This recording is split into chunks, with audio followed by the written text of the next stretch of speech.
Vila te echó de A24 por entrevistar a Milei. ¿Cuál es el periodista que peor te cae de la televisión? ¿Cómo es tu relación con Viviana Canosa? ¿Lo que hizo Jorge Lanata el domingo fue pago? ¿Qué tan cierto es que los políticos le pagan a los periodistas? ¿Alguna vez te ofrecieron algo? ¿Tuviste un amorío con algún periodista? Arrancamos. Bueno, como ustedes saben, mucha gente me escribe y yo les he dicho y les he agradecido porque me escriben, porque me hacen preguntas, porque se conectan conmigo a través de las redes sociales. Les he dicho que en algún momento iba a tener un espacio para responderles a ustedes, porque me parece que hoy, en este espacio que estamos inaugurando, Pagano Responde, es el mejor espacio para poder responder libremente. Hoy me siento libre, no tengo que responder a ningún jefe, nadie me obliga a leer nada en cámara, así que lo que ustedes quieran preguntarme, vamos tomando nota y yo voy respondiendo. Y si les parece, en esta sección, Pagano Responde, ya empezamos con algunas preguntas que me llegaron hace unos días por Instagram. ¿Vila te echó de A24 por entrevistar a Milei? Voy por la primera.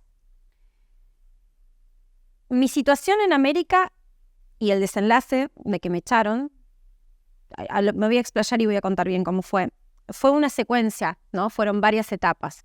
Mis últimos 7 meses fueron muy difíciles en ese canal. Era insostenible hacer periodismo en ese canal en los últimos 7 meses porque lo que me habían planteado hacer, que era un programa plural, donde vinieran todas las voces, donde incluso en nuestro programa teníamos columnistas que eran pensadores, que escribían, que militaban y que así se definían, como lo tuve a Luis Rosales y a Carlos Campolongo, era plural. Todas las voces, todas las opiniones, desde el respeto, pero todos. Por mi programa pasaron todo tipo de personalidades. Y si vamos a la política, creo que no quedó ningún sector sin venir. Ahora bien, en los últimos 6 meses hizo muy difícil, porque la metodología que instrumentó, quien comandaba la redacción en el canal, era una metodología en donde había que anotar en listas quiénes iban a venir. Todo eso quedaba registrado.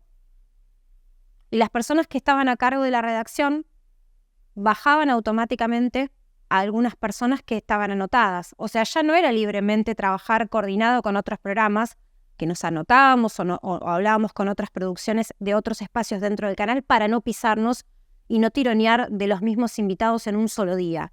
No se trataba de coordinar, se trataba de que estuvieran al tanto y tratar de que no vinieran determinadas personas. Eso empezó a pasar. Lo que era un espacio plural en donde intentábamos incluso que en una semana pudieran venir voces de distintos partidos políticos, venía uno de izquierda, venía algún kirchnerista, venía alguien de Juntos por el Cambio. Bueno, eso se fue puliendo. Empezaron a rebotar muchos nombres, yo los incorporaba, pedía a mi producción que me explicara por qué razón, si yo venía pidiendo a determinados invitados, no había respuesta, no venían. Sé que muchas de las personas que trabajaron conmigo lo hicieron de manera presionada. Tenían que ocultarme a mí, que era la conductora y productora general de mi propio programa, por qué razón no venían invitados que yo pedía. Claro, ellos hacían el trabajo de llamar. El problema es que quienes estaban a cargo de la redacción y que por lo tanto eran jefes de mis productores, les pedían que no me dijeran a mí que no los podían invitar. O sea, empezaron a pedirle a mi producción que me oculte que en realidad esos invitados no estaban siendo invitados. Cuando yo empecé a advertir, porque claro, uno trabaja y camina, entonces por ir a eventos, por ir a coberturas, no por conducir un programa dejé de hacerlo, que determinadas personas referentes de la política se me acercaban, los saludaba y decía, che, ¿por qué no venís a mi programa? Mis productores dicen que no contestás los llamados. No, Marcela, a mí nadie me llamó. Me pasó una vez, me pasó 2, y ya no era la anécdota de que puede haber habido alguna persona que no hacía su trabajo en tiempo y forma, sino que ya eran varios, y eran varios productores que evidentemente tenía la sospecha que estaba pasando. ¿Por qué si yo me cruzaba, o yo misma me tomé el trabajo de llamar uno por uno, los que en teoría no contestaban los mensajes de la producción para venir, qué era lo que pasaba? ¿Por qué a mí sí me respondían y a mí me decían que nadie los había invitado? Y ahí empiezo a enterarme de lo que estaba ocurriendo, de que había listas negras, listas de personas prohibidas, que se fue haciendo cada vez más grande, es decir, cada vez era más chica la posibilidad de traer gente que pensara distinto a lo que les voy a contar ahora. Esas listas negras eran los personajes prohibidos. Antes se renovaban, les digo, los últimos 6 meses fueron muy difíciles, se renovaban mes a mes, pero llegó un momento que eran día a día, semana a semana. Era muy cambiante, todo muy sospechosamente cambiante. En concreto, en principio la excusa era no porque tal levanta la voz, no porque tal tiene cierto trato peyorativo con los periodistas, no porque tal se cruzó con el dueño del medio, todo razonable y entendible. No porque a tal fomenta los scratches y este canal no quiere scratches ni violencia. Todo relativamente entendible. El problema fue cuando no había explicación y algunos invitados que solían ser los invitados que venían siempre, porque además nos aseguraban rating, estaban prohibidos. Me empezó a pasar con Patricia Bullrich y toda la gente que militaba alrededor de Patricia Bullrich, quienes lo acompañaban en el espacio. Luego me empezó a pasar con gente que era crítica de la gestión económica, y cuando digo gente lo hago muy plural, pero básicamente economistas especializados, que incluso algunos que se perciben y que se explicitan y se denominan kirchneristas, tenían una postura crítica de cómo se habían negociado, por ejemplo, los acuerdos con el Fondo Monetario, y denunciaban algunas maniobras que no estaban del todo claras con fondos del Banco Central. Y se ve que eso a la actual gestión no le gustaba, entonces esos también estaban prohibidos. Julia Estrada, por ejemplo, era una de las economistas que yo no podía invitar. Por mencionar a algunos kirchneristas. Después, o Sergio Chousa. Después esa lista fue creciendo. Y ya economistas que simpatizaban con la ideología liberal no podían ser invitados. Entonces se fue haciendo muy difícil porque, en otro orden, ¿a quién sí podía invitar yo? Un programa plural. Imagínense ustedes, salía de lunes a viernes, yo tenía que producir, siempre se producía media hora más para 2 horas de programa. Y se basaba, porque era un programa de política, se basaba en la entrevista. De repente el listado era muy pequeño. Tenían que ser kirchneristas que estuvieran alineados con la gestión de Sergio Massa, o tendría que ser gente que trabajara en el espacio de Larreta, o el mismo Larreta. Me parecía que eso no era justo para la audiencia que nos había seleccionado. Yo trabajé en ese canal unos cuantos años. Lo que viví en los últimos 6 meses no me parecía que identificaba la marca. Sospechaba que venía por la gestión de la redacción, no por las autoridades o dueños. Después, bueno, a las pruebas me remito, los dueños estaban involucrados en cómo se manejaban, en cómo se estaban dando estos manejos en un año preelectoral. Empecé a sospechar de las ambiciones de Sergio Massa de ser presidente justamente cuando en la última corrida cambiaria ya directamente no eran solo las listas negras de periodistas, sino que ya directamente me pedían que no informe determinados valores del mercado. Entonces, si subía el dólar no era noticia, porque si sube siempre no es noticia, me argumentaban en la redacción, el jefe de redacción. Yo la verdad es que sube o baje, me parece que el dólar es una variable en la economía que a todos los argentinos le importa. Y me conocen, creo que porque medio en el que estuve, me dediqué a informar del dólar. No me dejaban hacerlo. Y ya después ponían a mis compañeros en una situación horrible de tener que cambiar los graphs mientras yo estaba al aire. Entonces, mis graphs, como productora general de ese programa, me tomaba el trabajo de escribir los graphs y escribir las placas. Nadie lo hacía por mí. Me ayudaba, obviamente, un equipo, pero yo los pensaba. Me reunía con ellos antes de cada programa, con lo cual imagínense que estoy en todo, y por eso sé tantas cosas. Me cambiaban los graphs. Estaba al aire y evidentemente alguien llamaba mientras yo estaba al aire y me volaban las placas. Entonces yo estaba frente a la pantalla hablando del dólar y desaparecían los valores detrás. Desaparecían los graphs. Y lo más grave del caso es que hacía mucho énfasis en querer dar como noticia extremadamente relevante cuando bajaba el dólar, ¿no? De los tantos dólares que hay. Después se hizo muy difícil, ¿no? Tratar de hacer algo que sea informativo, entretenido, para vos del otro lado, pero a la vez tan sesgado. Era muy incómodo. Yo, de todas maneras, me comprometí con el público, con el público que teníamos y con el público de América, que habíamos cosechado en varios programas, pero en los últimos 2 años con un perfil preponderante. Entonces fui por encima de lo que traían a través de mis propios compañeros, todos trabajadores que por supuesto necesitan su trabajo, por eso siguen allí, de las presiones de la autoridad de momento de esa redacción, porque son de momento, duran lo que un suspiro. Y yo me comprometí con la gente. Y sobre todo habíamos logrado un espacio con mis compañeros en donde venían todos. Por eso en los últimos días vino Luis Delía. Y sí, seguramente hay una gran parte del peronismo y del kirchnerismo que no lo quiere a Luis Delía, pero tiene un público y lo traíamos. Invitamos a todo el mundo. Muchos no quisieron venir, pero se los invitaba. Y creo que la gota que rebalsó el vaso fue un reportaje que yo le hice a José Luis Espert, en donde él viene con su propuesta monetaria del peso libre, y yo le hago un chiste porque a José Luis lo conozco mucho. En alguna parte ha sido muy generoso conmigo como entrevistada, como entrevistadora. Te quiero decir que vos estás del otro lado mirando, yo no tengo nada para decir porque siempre vino que lo invité y siempre fue muy respetuoso conmigo, pero yo le hice un chiste porque me parecía que hablar del peso libre en un país en donde justamente el peso está libre, el problema es que se hunde. Bueno, le hice el chiste que todos ustedes vieron y tiré ese cartel con el que andaba, que no lo hice de agresiva, sino que lo hice como realmente tratando de representar lo que a mí me parecía que estaban proponiendo. Eso, y al otro día vino Javier Milei. Javier Milei, que estaba prohibido. Prohibido, aunque insólitamente era el personaje que cuando traías más medía. Todos en el canal nos peleábamos las producciones por tenerlo en la semana Javier Milei, porque te aseguraba el rating. Cuando Javier viene, yo sabía que podía llegar a ser un problema.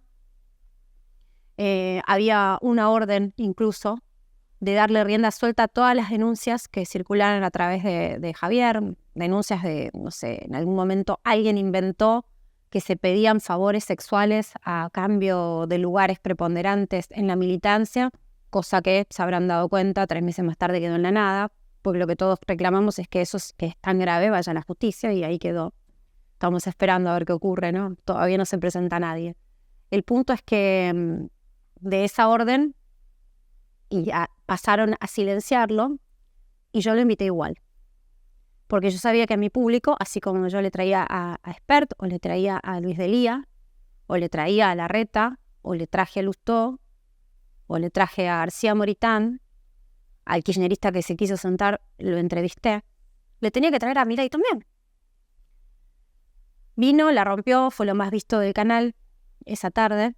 Y bueno, el otro día teníamos una entrevista pactada, que fue la mejor entrevista del último tiempo para mí, con el muñeco Mateico, que fue creo el gusto que me di, el gran gusto que me di en el último año en ese canal. Y cuando salgo de esa entrevista, que estaba Mateico amoroso conmigo, con todo el equipo, todos felices, sacándose fotos, mis propios compañeros sacándose fotos conmigo y con Mateico. O sea, el clima era bueno. De ahí salgo del estudio, salen todos, y cuando salgo yo, tenía en la puerta del estudio un escribano esperándome para informarme que había sido despedida. Así es como se manejan en ese canal, ustedes lo sabrán o habrán visto. Generalmente no cuidan a las figuras que tienen, por eso van desapareciendo. Es un canal que no puede enraizar. Pero no fue siempre así, eso es lo que más me duele. Pues es un canal al que yo aposté, que tengo gente que quiero un montón, que me ha enseñado un montón, pero lamentablemente en el último tiempo creo que lo que le está pasando es lo que le pasa a muchos medios, que es que evidentemente los ingresos por pauta privada no le alcanzan para financiarse, entonces son muy pauta pública dependiente. Y como yo siempre explico, me interioricé y me he metido mucho en esto, la pauta pública, que es tuya, que viene de tus impuestos, la administran los gobiernos. El gobierno nacional, el gobierno provincial, el gobierno de la ciudad o los gobiernos municipales. Eso creo que explica un poco el choque de intereses. Cuando un canal es tan dependiente de la pauta, tiene demasiados intereses en juego. No de uno, sino de tantos, ¿no? Porque cuando el tema es que necesitas acudir a tantos para poder sostenerte, es que tenés demasiada gente a la cual cuidar. Si de este tema les importa, yo tengo bastante para contarles, tengo mucho más para contarles, pero les propongo por ahí en el próximo video, así les puedo contestar el resto de las preguntas. La otra pregunta que me hacían es ¿cuál es el periodista que peor te cae de la televisión? Es por un tema 100% personal. El que peor me cae no es el que peor haya hablado de mí. Hay un periodista que está en la medianoche y que a mí me apena porque yo sé que necesita ese laburo y que probablemente no tenga otro espacio hoy, aunque le vaya muy bien. No sé si le darían espacio en otro canal. Que obviamente, estando desde adentro, tiene que defenderse. ¿Qué va a decir? ¿Que de Sergio Massa no puede hablar? Habla solamente siempre de los mismos, qué sé yo. Pero no ese es el punto. A mí realmente el que me cae mal es el traidor. Y a mí el que me traicionó no lo puedo nombrar porque está parte de en la parte de la demanda judicial que yo le hago a ese canal. Pero es un personaje que se lo conoce en el medio con el siguiente apodo. R. Roña. Ese es el apodo que sus propios periodistas le hacen, ¿no? Es conocido. R. Roña. No se lo puse yo, me acuerdo que la primera vez que lo escuché, digo, ¿de quién me hablan? No, de este. ¡Ah! Lo dice todo. A mí creo que es de las personas que más me dolió su traición porque cuando lo ponen en el lugar que lo ponen, yo pensé que íbamos a trabajar muy bien y realmente tenía mucha expectativa de laburar con él y la verdad que me respondió con una traición terrible. Es una persona que entrega a sus compañeros, es una persona que lo único que quiere es hacer negocios y plata. Y es una persona de la que se sospecha tiene vínculos con los servicios. Así que es una persona que suele apretar con la información privada de la gente. Y bueno, hay un montón de gente que no quiere contar cosas de su vida privada. No quiere exponer a su familia, no quiere contar que tiene un amorío con alguien más porque está casado. A mí me importa muy poco. Lo que me importa es que la gente trabaje y cumpla su labor. Después lo que hace en su cama no me incumbe. Pero bueno, este señor tiene esas metodologías. No solo con los periodistas con los que trabaja, sino también con los políticos y con los empresarios. ¿Cuál es tu relación con Viviana Canosa? Bueno, con Vivi. A ver, me pasa algo con Viviana, que ella se enojó mucho conmigo cuando yo leí ese comunicado el día que la echaron. Y quiero contarles un poco sobre esto, porque cuando a Vivi la echan, yo estaba al aire. Y en realidad no la echan. Ella se va. Y ella lo cuenta de esta manera. Pero bueno, no es que ella se haya ido, evidentemente por lo que contó, porque quisiera irse, sino porque por lo que entendí, la fuerzan a irse con una censura. Ahora bien, cuando yo leo ese comunicado, lo leo porque una de las autoridades me pide explícitamente que lo lea, amparando en otra autoridad del canal con quien yo tenía un vínculo personal, un tiempo atrás, ¿no? Bastante atrás. Entonces yo dije, bueno, círculo de confianza, entiendo que esto es una posición editorial, estará acordado. No sabía de qué estaban hablando. Imagínense que mientras yo estaba haciendo el programa y estaba al aire, algo estaba pasando con Vivi Canosa en la redacción. De repente me dicen, estirá, Viviana no está. No sabía si no se sentía bien, no sabía si había habido algún problema editorial. Rarísimo, una persona que siempre iba a trabajar puntual, que me consta de haberla visto muchas veces haciendo la preproducción, o sea, laburando. Me parecía raro, pero estás al aire y te piden que sigas, el show debe continuar. Cuando me bajan el comunicado lo leo y la verdad es que coincidía. Yo no estoy de acuerdo con que los medios masivos de comunicación muestren violencia. No me gustaría que me muestren a mí en un scratch, que alguien venga y me agreda y que de eso se haga una noticia. La persona que estaba en ese scratch era Sergio Massa. Ella después denuncia que la corren, no la echan, ella se va, pero la corren de su espacio porque la obligan, de alguna manera, a no mostrar un video donde lo escrachaban a Massa. Después de eso, yo le escribo por Instagram, ella nunca me respondió, no tenía su celular y como a mí no me gusta invadir los espacios del otro, no sabía a quién pedírselo sin que eso trascendiera. Después las vueltas de la vida fueron que ella me contactó a mí cuando a mí me echaron, porque a mí sí me echaron. Yo elegí dar la pelea dentro del canal, no desde afuera. Yo elegí poner mi cara por mi equipo, no elegí irme, porque también era consciente que yo me podía arriesgar, pero muchos de mis compañeros no. Entonces yo creo que la libertad de prensa es ejerce delante de una cámara, de un micrófono, de donde sea, pero no dejando un lugar, porque entonces es más fácil que avancen y que silencien a otros que no pueden, porque no se animan, porque tienen miedo, o por esto que les estoy contando. Imagínense que tengan información de la vida personal de un periodista. ¿Te animás a desafiar a tu jefe? Y pocos. Entonces, concretamente, esto pasa mucho en los medios, pero en este hay que decir que era un medio muy grosero con estas cosas. Y cuando ella me escribe a mí, la verdad que tuvo un trato muy amoroso conmigo. Me creyó, le conté mi versión, le dije que yo había sufrido mucho, que ella se enojara conmigo, que independientemente de leer o no el comunicado, yo necesitaba trabajar y necesitaba defender a mi equipo y por eso me quedé. Y por eso no me enojo con mis compañeros que se quedaron y que no pueden sumarse o plegarse a solidarizarse con lo que me pasó a mí, porque yo sé cómo viven esos compañeros y también sé que muchos de ellos no pueden reincorporarse a otro lugar. Reinsertarse en el mundo laboral de los medios no es para todos.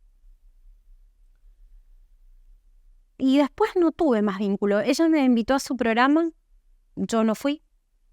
Nunca quise hacer de mi carrera el hecho de que me echaran de un lugar. Creo que tengo mucho más para contar que el desenlace horroroso que viví en la última empresa en la que trabajé.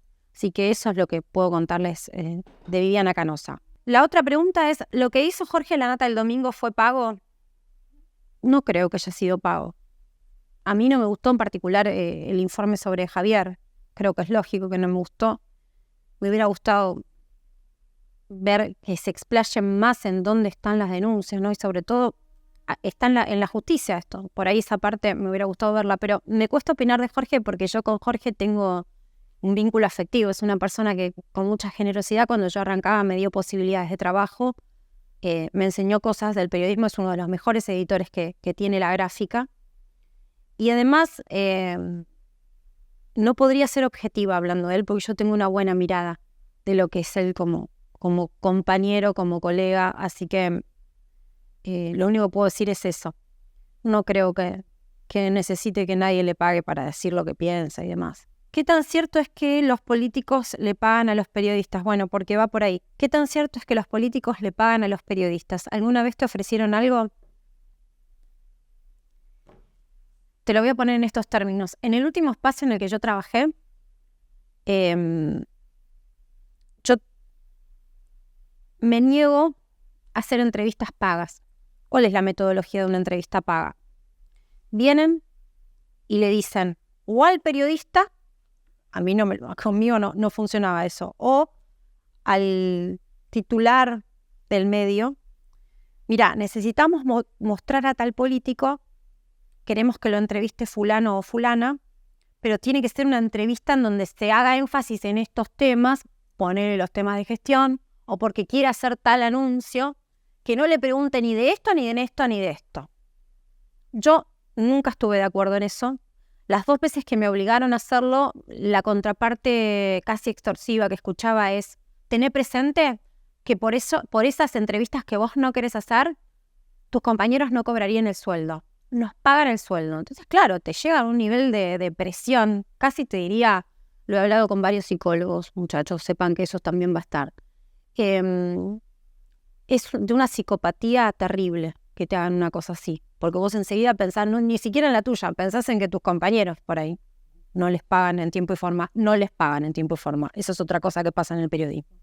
Entonces hay algo que se llama, que es muy genial, esto no es que sea un invento de América, ¿no? Pero que se llaman los sí o sí. Funciona en varios medios. En este se llamaba los sí o sí. Todos sabemos lo que es un sí o sí. ¿Qué es un sí o sí? Son notas que sí o sí tienen que aparecer en tu programa. Entonces, de repente vos estás hablando con un invitado y a determinada hora tenés que cortar, aunque mida o no mida, porque aparece el sí o sí. Y entonces de pronto, no sé, por dar un ejemplo, aparece Gerardo Martínez y le tenés que hacer una entrevista a Gerardo Martínez cuando nada tiene que ver con la coyuntura porque Gerardo Martínez quiere hablar de tal situación de energía en el sur.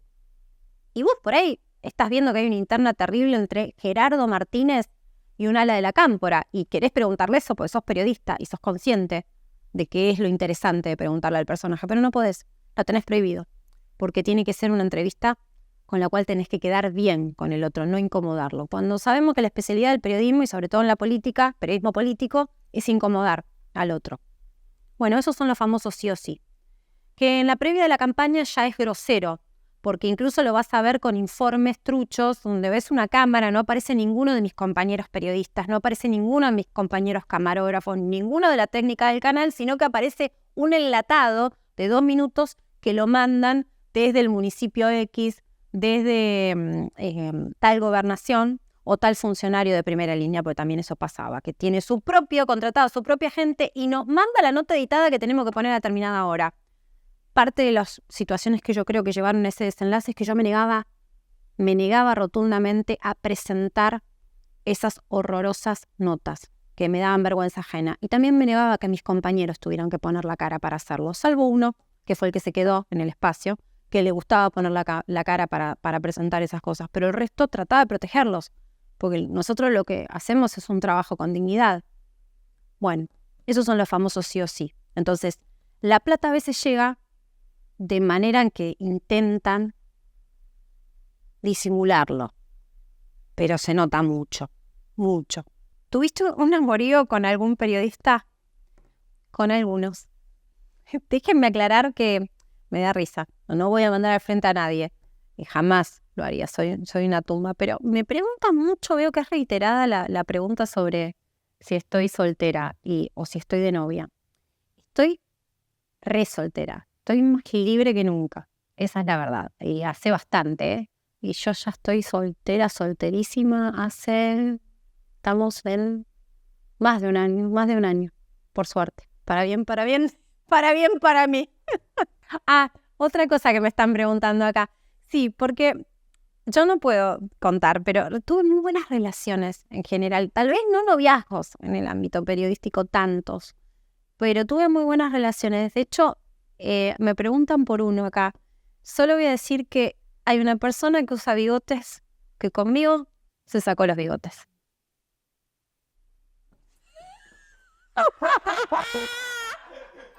Bueno, un montón de preguntas. Muchachos, me voy a ir a tomar un poquito de agua. Muchachos, muchachas, muchachis, muchachos. Todo, porque tiene que ser bien inclusivo este espacio. Los que quieran seguir preguntándome, yo ante ustedes, mi mayor honestidad. Es lo que van a encontrar en este espacio. Pagano responde. Ey, sí, esa morocha sabe lo que necesito. Con eso todo siempre se ve más bonito. Y hoy, que no me precipito, los días con ella fueron mis favoritos. Morocha, que tiene lo que necesito. Con eso todo es más bonito.